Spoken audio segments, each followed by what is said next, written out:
Le cycle de l'azote en eau douce, ça commence avec des détritus ou des déchets comme des déjections de poissons, des restes de nourriture ou des branches qui sont décomposés par des bactéries aérobies comme les bacillus ou les microcosus. Lorsque ton pH est supérieur à 7, il les décompose en ammoniac, toxique, non assimilable par les plantes.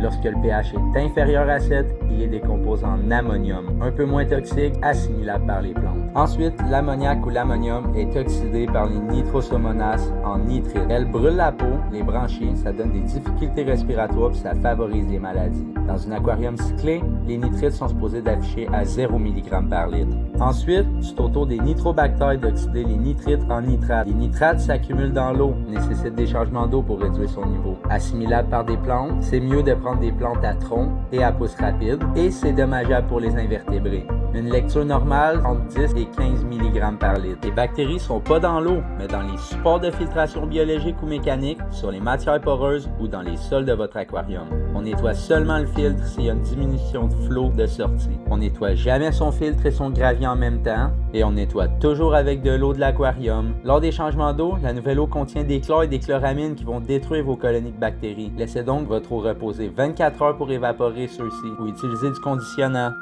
Exofish Canada, oublie pas de t'abonner.